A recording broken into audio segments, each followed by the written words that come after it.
कहानी अब आगे। रवि अपने रूम में इधर से उधर गुस्से से चल रहा था और बोले जा रहा था, पिया मैं तुम्हें कभी भी माफ नहीं करूंगा। तुमने मुझे मेरे पापा से दूर कर दिया है। सिर्फ तुम्हारी वजह से मेरे पापा ने मुझ पर विश्वास नहीं किया। उस दिन मैंने जुआ नहीं खेला था, लेकिन तुमने सिर्फ आधा सच जाने ही मेरे पापा को मेरी शिकायत कर दी थी, जिस कारण पापा वहां से यहाँ आ गए। आई हेट यू पिया, आई हेट यू। मैं तुमसे बदला जरूर लूंगा। और ये बोल वो वही बेड पर बैठ गया। शाम का वक्त, सभी नीचे आकर हॉल में बैठे हुए हैं। तभी आलोकनाथ जी बोले, राजेश जी मैंने डॉक्टर से बात कर ली है, आपकी कल की ऑपरेशन की डेट है। हमें कल सुबह ही हॉस्पिटल के लिए निकलना होगा। ठीक है आलोक जी। इधर पिया गेस्ट रूम में अकेली ही थी और आज रवि ने उसके साथ आज जो किया वो उसे भूल नहीं पा रही थी। लेकिन फिर उठकर कमरे से बाहर आई तो देखा सभी नीचे ही बैठे हैं, तो वो सबके लिए चाय बना लाए और सभी को देने लगी।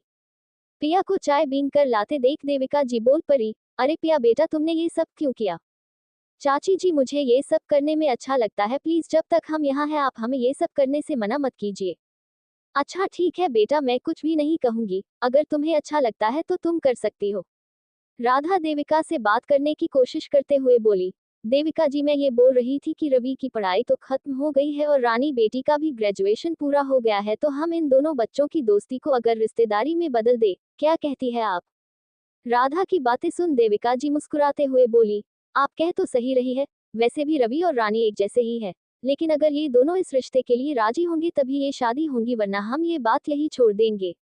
पिया अचानक से रवि की शादी रानी से होने वाली बात सुनकर कुछ सकपका सी गई। उसके मन को शायद बिल्कुल भी ये बात नहीं पच रही थी कि रवि किसी और का हो जाएगा। ये सब सुनकर पिया वहां से दबे पांव निकल गई और दौड़कर गेस्ट रूम में जाकर बेड पर गिरकर अपने आप को शांत करने लगी, लेकिन आंखों से आंसू बहे जा रहे थे और वो धीरे धीरे बोले जा रही थी, मुझे पता है कि रवि और मेरा कोई मेल नहीं है और वो मुझे कभी मिलेगा भी नहीं। हाँ लेकिन मैं भी अपने दिल को तुमसे प्यार करने से नहीं रोक पाई रवि। मैं तुम्हें आज से नहीं बल्कि बचपन से ही प्यार करती थी, लेकिन ये सिर्फ एक तरफा प्यार ही है। तुम तो मुझे देखना भी नहीं चाहते, लेकिन फिर भी आज तुम्हारी शादी किसी और के साथ हो जाएगी। ये बात सुनकर खुद को रोने से नहीं रोक पाई। ये सारी बातें रानी जो कि पिया को रोते हुए कमरे में आते देख उसके पीछे पीछे ही आ गई थी, इसीलिए सारी बात सुन ली। फिर धीरे से खुद में ही बोली, हम मैं ये तो जानती थी दीदी कि आपको रवि की दोस्ती बहुत पसंद थी, लेकिन ये नहीं जानती थी कि आप उससे इतना प्यार करती है और आपने कभी इस बारे में मुझे बताया भी नहीं। ये सब सोच रानी एकदम से अनजान बनी पिया के सामने आ गई। पिया झट से अपने आंखों से आंसू पोंछकर रानी से पूछने लगी, क्या तुझे कुछ चाहिए रानी? नहीं दीदी, वो बस ऐसे ही थोड़ी देर आपके पास रहना चाहती थी तो आ गई। अच्छा मैं तेरे सर में तेल लगा देती हूँ। और रानी भी पिया से अपने सर में तेल लगवाने लगी ताकि पिया का ध्यान कहीं और लग जाए। इधर रवि काफी गुस्से में था, इसी वजह से उसका मूड भी ऑफ था। इसीलिए उसने अपने सारे दोस्तों को घर में ही बुला लिया ताकि उसका मूड ठीक हो सके। कुछ देर बाद रवि के सारे दोस्त उसके घर पर आ जाते हैं। वे सभी जैसे ही नीचे हॉल में पहुंचते हैं तो उसमें से एक लड़के की नजर पिया पर चली जाती है, जो कि कुछ साफ सफाई कर रही थी। इसी वजह से उसकी कमर पर से दुपट्टा हटा हुआ था, लेकिन उसे नहीं पता था। उस लड़के की नजर जैसे ही पिया के कमर पर पड़ती है तो वो उसके पास जाकर उसके कमर को टच कर लेता है। अचानक से किसी के स्पर्श से पिया एकदम से अनकंफर्टेबल हो जाती है और घबराते हुए बोलती है, ये क्या कर रहे हैं आप? राहुल जो कि रवि का दोस्त है, वो झट से बोलता है, सॉरी गलती से टच हो गया। वैसे मेरी हाथ भी ना मेरे काबू में रहती ही नहीं है। ये सब वो पिया को गलत निगाहों से देखते हुए बोला। पिया बिल्कुल डर गई थी और वो राहुल को बिना कुछ कहे वहां से चली गई। पिया खुद में ही बड़बड़ाते हुए बोले जा रही थी, वो लड़का कितना गंदा था, मुझे कितनी गलत तरीके से देख रहा था। इधर रवि के रूम में सारे दोस्त पहुंच गए और एक साथ बोले, क्या हो गया रवि जो तूने हम सभी को एक साथ में अपने घर पर बुला लिए? तभी रवि बोलता है, यार मेरा मूड काफी खराब है, इसीलिए मैंने सोचा क्यों ना हम सब मिलकर घर पर ही हल्की सी पार्टी कर ले। इस पर राहुल रवि के पास आते हुए उसके कंधे पर हाथ रख बोला, ये तूने बिल्कुल सही सोचा रवि, लेकिन तेरा मूड ऑफ क्यों है ये तो बता पहले। वो कुछ नहीं बस ऐसे ही। देख भाई तुझे बताना ही पड़ेगा कि बात क्या है जिसके कारण तेरा मूड इतना खराब हुआ पड़ा है। ठीक है राहुल, तू इतना फोर्स कर रहा है तो मैं बताता हूँ। मैं जब अहमदाबाद में था ना तो मेरी दोस्ती उस पिया से हो गई थी। हम काफी अच्छे दोस्त भी थे। अभी रवि बताना शुरू ही किया था कि तभी राहुल रवि की बात को बीच में ही काटते हुए बोला, रुक रुक यार, पहले तू मुझे ये तो बता कि ये पिया है कौन?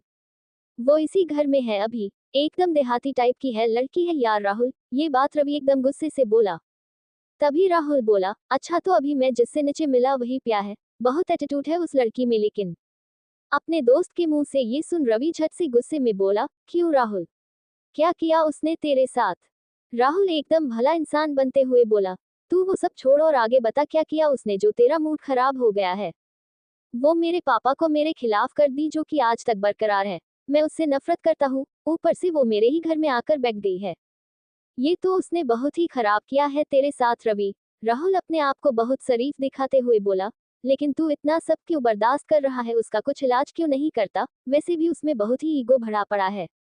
शायद तू सही कह रहा है राहुल, वो अपने आप को बहुत अच्छी समझती है ना। मैं उसका ऐसा हाल करूंगा ना कि वो अपना चेहरा कभी भी शीशे में भी नहीं देख पाएगी। रवि वैसे तो नशा नहीं करता था, पर आज वो प्यार से गुस्सा होने की वजह और दोस्तों के बहकावे में आकर कुछ ज्यादा ही पी ली थी। इसीलिए उसे सिर्फ प्यार से बदला लेने वाली ही बात याद थी और वो अपने कमरे से उठकर प्या के कमरे की तरफ चल दिया था। इधर प्या अभी रूम में अकेली ही थी क्योंकि रानी को उसकी माँ राधा ने कुछ बात करने के लिए अपने पास बुला लिया था। वक्त भी रात का था तो सभी अपने कमरे में थे। रवि प्या के रूम की तरफ बढ़ते बढ़ते बरबरा रहा था, आज तुझे नहीं छोड़ूंगा, तूने मुझे मेरे पापा से दूर कर दिया है। ये सब बोलते बोलते वो प्या के रूम के दरवाजा को जोर से खोलता है और अंदर आकर वापस से दरवाजा लगा देता है।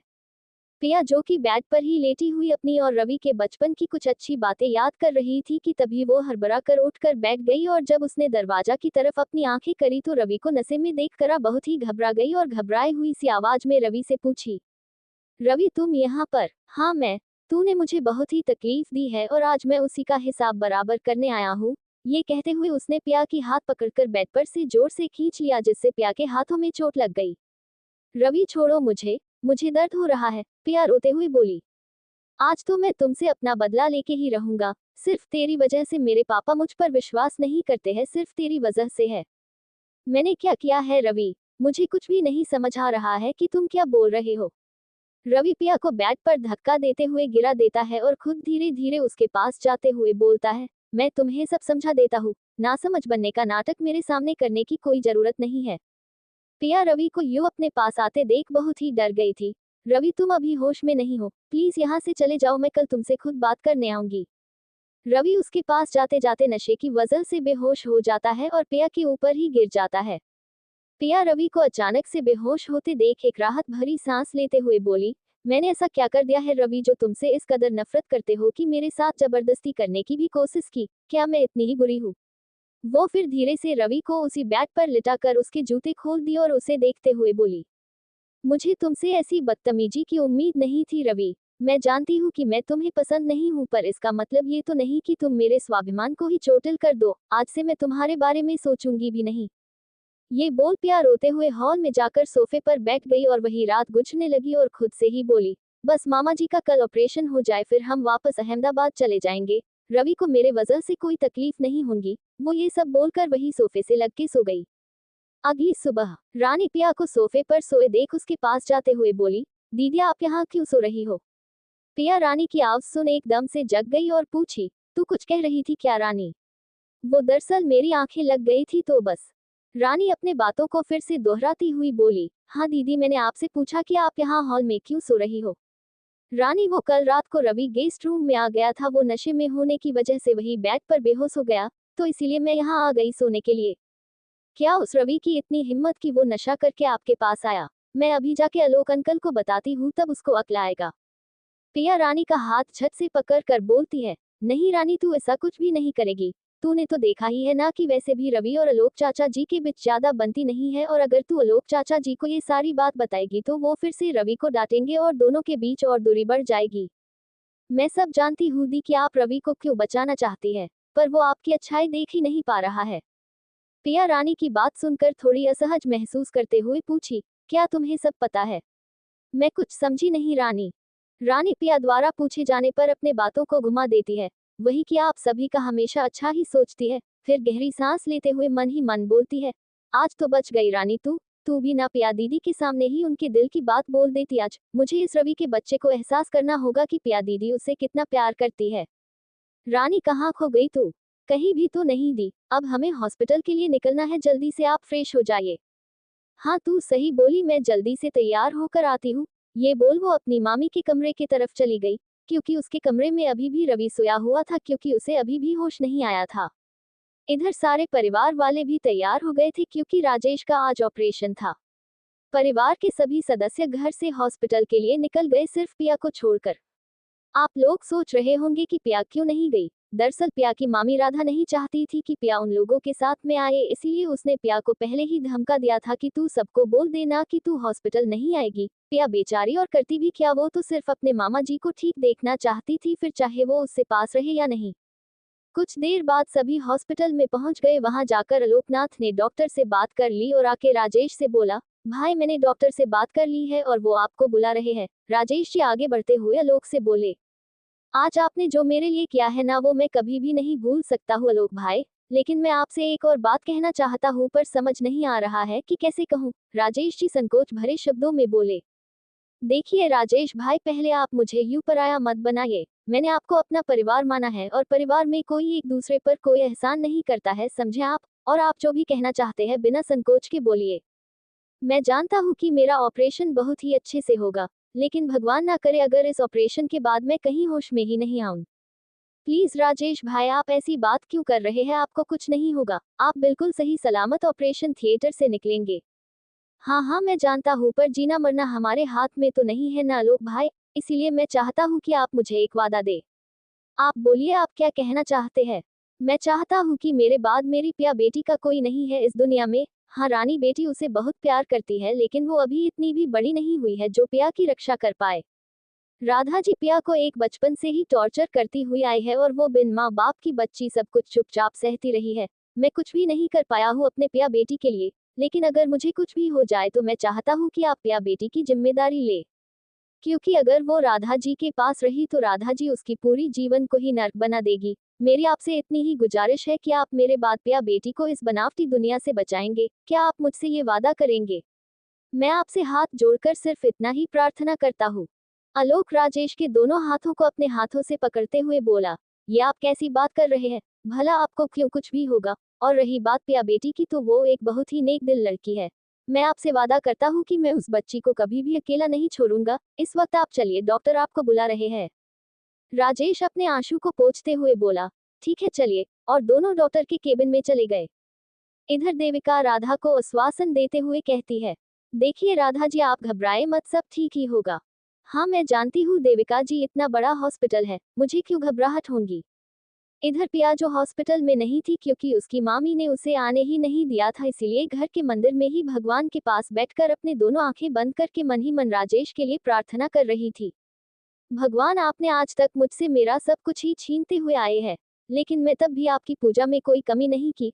आपने मुझसे मेरे माँ बाबा को छीन लिया। रवि जिससे मैं बचपन से ही प्यार करती थी, उस प्यार को मुझसे दूर कर दिया। अब सिर्फ एक मामा जी ही जिनको मेरी परवाह है, और अब आप मुझसे वो भी नहीं। भगवान जी, आपको मामा जी को ठीक करना होगा, नहीं तो मैं आपकी कभी भी पूजा नहीं करूंगी। ये बोलते बोलते उसकी आंखों से आंसू निकलने लगे।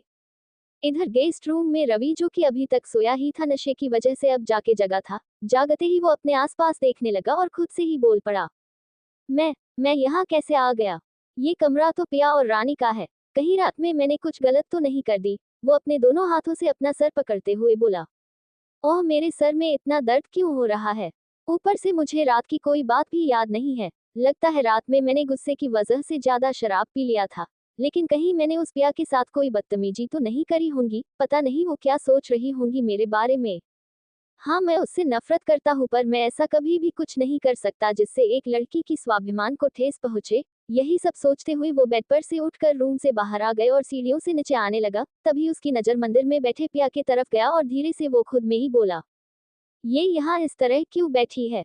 लगता है राजेश अंकल के ठीक होने की प्रार्थना कर रही है। ये बोलते हुए वो पिया के पास गया और एक हल्की सी आवाज में बोला, जो लोग अच्छे होते हैं भगवान कभी भी उसके साथ गलत नहीं होने देते। सो रिलैक्स राजेश अंकल, बिल्कुल ठीक हो जाएंगे। ये बोलकर रवि घर से बाहर चला गया और पिया उसे देखते रही।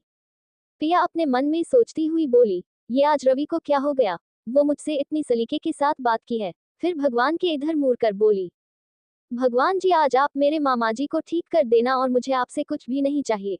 ये बोल वो मंदिर से उठाकर हॉल में रखे फोन की तरफ बढ़ी और जाकर रानी को कॉल लगाने लगी। कुछ देर बाद जाके रानी का कॉल लग पाया, शायद कुछ नेटवर्क प्रॉब्लम थी।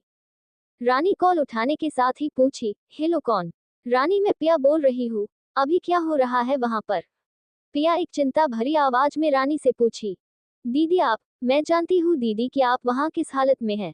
अभी यहाँ पर पापा को एडमिट कर लिया है डॉक्टर ने, अब कुछ देर में ऑपरेशन शुरू होगा। मैं आपको बीच बीच में यहाँ की सारी बात बताती रहूंगी, ठीक है? ठीक है रानी, लेकिन तू वहाँ मामी का ध्यान रखना। हम ठीक है, ये बोल रानी कर कॉल रख देती है। राजेश जी को ऑपरेशन थिएटर ले जाया जाता है और डॉक्टर ऑपरेशन शुरू कर देते हैं। बाहर सभी आलोक, देविका, राधा और रानी भगवान से प्रार्थना कर रहे हैं कि ऑपरेशन सही से हो जाए। कुछ देर तक ऑपरेशन यूं ही चलता रहता है। सभी एक दूसरे को संभाल रहे होते हैं। कुछ देर बाद एक डॉक्टर अंदर से हड़बड़ाते हुए बाहर निकलकर नर्स को बुलाने लगता है। ये सब देखकर सभी परिवार वाले घबरा जाते हैं। आलोक डॉक्टर से कुछ पूछ पाता उससे पहले ही डॉक्टर फिर से अंदर चला जाता है। अब तो आलोकनाथ भी अंदर से घबरा गए थे। यूं अचानक से डॉक्टर बिना कुछ बोले अंदर चले गए। क्या बात हो सकती है? अभी सभी के मन में कुछ ना कुछ चल ही रहा था कि तभी ऑपरेशन थिएटर से डॉक्टर बाहर आते हुए बोला, आई एम सॉरी, हम उन्हें नहीं बचा पाए। ये बात सुनकर सभी को बहुत बड़ा सदमा लगा, लेकिन फिर आलोक ने हिम्मत करके डॉक्टर से पूछा, आप ये क्या बोल रहे हैं डॉक्टर? आपने तो बोला था कि आप उन्हें बचा लेंगे, तो फिर? सॉरी, हमने अपने इधर से पूरी कोशिश करी पर शायद भगवान को यही मंजूर था। I am really sorry. ये बोलकर वो अपने दूसरे पेशेंट को देखने चला जाता है। इधर सभी परिवार वाले का ये बात सुनकर हालत खराब हो जाता है। राधा जी रोते हुए बोले जा रही थी, ये क्या किया भगवान तूने, अब मैं कैसे जीऊंगी? देविका जी राधा को संभालते हुए बोली, धीरज रखिए राधा जी, अब भगवान के आगे किसका चला है। रानी का भी रो रो कर बुरा हाल था। वो रोते हुए ही बोल रही थी, आंटी जी ये कैसे हो गया? और वो अपने मन में बोल रही थी, अब मैं दीदी को क्या बताऊंगी, मुझसे ज्यादा तो दीदी पापा से प्यार करती थी, जब उन्हें ये बात पता चलेगी तो क्या होगा उनका। आलोक राजेश जी के बॉडी के पास जाकर रोते हुए बोले, ये क्या हो गया राजेश भाई? आप इस तरह हम लोग को क्यों छोड़कर चले गए? शायद आपको पहले ही ये एहसास था कि आप नहीं बच पाएंगे, इसीलिए आपने मुझसे वो सब बोला था। मैं आपसे वादा करता हूँ कि मैं पिया बिटिया का हमेशा ख्याल रखूंगा। ये बोलकर वो डॉक्टर के पास राजेश जी की बॉडी लेने के कागज तैयार करवाने चला गया। इधर राधा और रानी रोए जा रही थी और देविका इन दोनों को ही संभालने की कोशिश कर रही थी। कुछ देर बाद दूसरी तरफ से आलोकनाथ जी आते हुए बोले, देखिए अब हमें हिम्मत से काम लेना ही होगा। हम डॉक्टर से राजेश जी की बॉडी ले लिए है, अब हमें राजेश जी का अंतिम संस्कार अच्छे से करना चाहिए ताकि उनकी आत्मा को शांति मिल सके। रानी अपने आंसू पोंछते हुए बोली, हाँ अंकल जी आप शायद ठीक कह रहे हैं। और अपने माँ राधा को जमीन पर से उठाते हुए बोली, माँ भगवान ने हमसे हमारे पापा तो छीन ही लिए, कम से कम हमें उनकी आत्मा की शांति के लिए ही सही उनका क्रियाकर्म अच्छी तरीके से करना चाहिए। राधा अभी कुछ बोलने की ही स्थिति में नहीं थी, इसलिए रानी और देविका जी ने दोनों तरफ से राधा जी को पकड़कर गाड़ी में ले जाकर बैठा देती है और खुद भी बैठ जाती है और घर के लिए निकल जाती है। आलोकनाथ भी राजेश जी के बॉडी लेके घर के लिए निकल जाते हैं। इधर पिया बार बार रानी को कॉल लगाने की कोशिश कर रही है पर रानी का कॉल लग ही नहीं पड़ रहा था क्योंकि रानी ने फोन को स्विच ऑफ कर लिया था। उसे समझ नहीं आ रहा था कि वो दीदी से क्या बोले। पिया खुद ही बड़बड़ाते हुए बोले जा रही है, ये रानी का कॉल क्यों नहीं लग रहा है? मैं कब से कॉल कर रही हूँ लेकिन फोन स्विच ऑफ बता रहा है। मेरा दिल बहुत ही घबरा रहा है। फिर वो फोन रखकर दौड़कर घर के मंदिर में जाके दोनों हाथ जोड़ते हुए बोलने लगती है, भगवान कुछ भी गलत मत होने देना, मेरा मन बहुत ही घबरा रहा है। ये बोल वो अपने आंखों को बंद कर मन ही मन सिर्फ राजेश के ठीक होने की प्रार्थना करने लगती है। तभी उसकी कानों में गाड़ी की आवाज जाती है। उसका आंख अपने आप खुल जाता है और धीरे से बोलती है, इस वक्त गाड़ी की आवाज, कौन आया होगा? कहीं रानी तो नहीं आई है? शायद कोई हॉस्पिटल से ही घर आया होगा। ये सोचते ही उसके चेहरे पर एक तेजस्वी सी चमक आ जाती है और वो मंदिर से दौड़ती हुई घर के में दरवाजे की तरफ पहुंच जाती है। इससे पहले कि कोई दरवाजा खटखटाता उससे पहले ही पिया ने दरवाजा खोल दिया। पिया ने जैसे ही दरवाजा खोला उसके सामने सभी खड़े थे। पहले तो उसे कुछ समझ ही नहीं आया, फिर उसने रानी के पास जाते हुए पूछी, रानी क्या हुआ? मामा जी का ऑपरेशन ठीक से हो गया ना? अब वो बिल्कुल ठीक है ना? बोलो ना, तू चुप क्यों हो? जब रानी ने कोई जवाब नहीं दिया तो वो देविका के पास जाकर पूछी, चाची जी आप तो कुछ बताइए, सब लोग ऐसे एक साथ यहाँ क्यों आ गए हैं? मामा जी के पास कोई क्यों नहीं रुका? पिया एकदम पागलों की तरह इसके पास से उसके पास अपने सवाल लिए दौड़ती रही कि तभी अचानक से राधा ने पिया की कलाई को जोर से पकड़ लिया। पिया को जैसे ही लगा कि उसकी कलाई किसी ने पकड़ ली है तो वो वहीं रुककर अपने पीछे देखने लगी। पीछे देखा तो उसकी कलाई उसकी मामी ने ही पकड़ा था। राधा पिया को अपने तरफ गुस्सा में खींचते हुए बोली, क्या तू सबसे पूछ रही है? मैं बताती हूँ ना, राजेश जी कहाँ है, चल तू मेरे साथ। ये बोल वो पिया को खींचते हुए आलोकनाथ जी के गाड़ी की तरफ ले गई जिसमें राजेश की बॉडी पड़ी थी। राधा जी पिया को जबरदस्ती पकड़कर उस गाड़ी के पास लेके जाती है जिस गाड़ी में राजेश की बॉडी है और वहां जाकर रुक जाती है। मामी जी पहले मुझे ये बताइए ना कि मामा जी कहाँ है, वो ठीक तो है ना, और आप मुझे यहाँ क्यों लेके आए हैं? राधा बिना पिया के किसी सवालों के जवाब दिए उस गाड़ी के पास जाकर उसके दरवाजा खोल देती है और पिया को तरफ नफरत भरी निगाहों से देखते हुए बोलती है, ले ये रहे राजेश जी जिसे तूने खा डायन। पिया जैसे ही राजेश की बॉडी अपने आंखों के सामने देखी तो उसके होश ही उड़ गए। उसे विश्वास ही नहीं हो रहा था कि उसके मामा अब इस दुनिया में नहीं रहे। वो बार बार रानी तो कभी देविका के पास जाकर बोलती कि ये सब झूठ है, आप लोग मुझसे झूठ बोल रहे हैं ना, और रोए जा रही थी। उसे तो कुछ समझ ही नहीं आ रहा था ये सब क्या हो गया कि तभी राधा उसके पीछे आके उसे अपनी ओर घुमाते हुए उसके गालों पर एक जोरदार तमाचा मार दी। वहां पर खड़े सभी लोग ये देखकर सन रह गए। राधा पिया को नफरत भरी आंखों से देखते हुए बोलती है, तू डायन है, तू जहां भी रहेगी उस घर के सारे इंसान को निगल जाएगी। जन्म लेते हुए ही अपने माँ बाप को खा गई, अब अपने मामा को ही निगल गई जो तुझ पर अपनी जान लुटाते थे। पिया बहुत ही रो रही थी और मामी की बातों को सुनकर उसे और भी तकलीफ हो रही थी। तभी रानी पिया को संभालते हुए राधा को जोर से बोलती है, माँ ये आप क्या कह रही है, आपको कुछ समझ भी आता है? इसमें दीदी की क्या गलती है? वो तो अपने ही इस सब के बारे में सुनकर तकलीफ में है और आप उसकी तकलीफ को और बढ़ा रही है। तभी देविका भी बोलती है, जी राधा बहन, हाँ मैं मानती हूँ कि आपके साथ भगवान ने बहुत बड़ी नाइंसाफी की है, लेकिन इसमें पिया बेटी का कोई दोष नहीं है, आप इसे ऐसे क्यों बोल रही है? राधा सबकी बातों को अनसुना करते हुए लगातार पिया को खरी खोटी सुनाए जा रही थी। तभी पिया अचानक से घर से बाहर की तरफ दौड़ पड़ी और दौड़ते हुए वो रवि से जाके टकरा गई। रवि जो कहीं बाहर गया हुआ था, उसे ये सब के बारे में अभी कुछ भी पता नहीं था। वो घर के अंदर आ रहा था तभी उससे पिया टकरा गई। पिया जैसे ही गिरने वाली थी रवि ने उसे संभाल लिया। पिया एक पल के लिए रुककर रवि को देखने लगी लेकिन फिर दौड़कर भाग गई। रानी उसके पीछे दौड़ते हुए बोले जा रही थी, ये दीदी कहाँ जा रही है? माँ आपको इतना सब नहीं बोलना चाहिए था दीदी को, आप हमेशा दीदी को जानबूझकर तकलीफ देती है, पता नहीं दीदी कहाँ चली गई। पिया की चिंता करते हुए रानी बोली, आलोक अंकल प्लीज आप चलिए मेरे साथ दीदी को ढूंढने के लिए। हाँ हाँ रानी बेटा चलो, पता नहीं पिया बेटी कुछ गलत ना कर बैठे। और दोनों पिया को ढूंढने निकल जाते हैं। इधर रवि कुछ समझ नहीं पड़ रहा है कि आखिर ये सब चल क्या रहा है और पिया यूं अचानक से कहाँ चली गई। तभी देविका जी रवि के पास जाते हुए बोली, रवि बेटे तुम कहाँ गए थे? माँ मैं अपने दोस्त के घर गया हुआ था, लेकिन यहाँ क्या सब हो रहा है? और राजेश अंकल का ऑपरेशन हुआ। रवि की बातों को सुन देविका जी के आंखों में आंसू भर आई थी। माँ आप रो क्यों रहे हो, मुझे कुछ बताइए, आखिर यहाँ हुआ क्या है? बेटा वो राजेश भाई अब नहीं रहे। ये सुन रवि एकदम से अचका गया, क्या? ये कैसे हो गया माँ? अब भगवान के आगे किसी का नहीं चल सकता है। राधा जी इस सब के लिए पिया बेटी को दोषी ठहरा रही है और उसे बहुत कुछ बोल भी दी। शायद इसी वजह से पिया घर से निकल गई। वो बच्ची तो अकेले कहीं नहीं जाती है, ऊपर से ये शहर है, यहाँ का उसे कुछ पता भी नहीं है, पता नहीं कहाँ होगी मेरे बच्ची। ये सब हो गया माँ और आप मुझे कॉल भी नहीं की। आप राधा आंटी को संभालिए, मैं पिया को ढूंढ कर आता हूँ। ठीक है बेटा। रवि को अभी सिर्फ पिया की चिंता थी, वो ये भूल गया था कि वो उससे नफरत करता है। इस समय सिर्फ उसे पिया को ढूंढना था।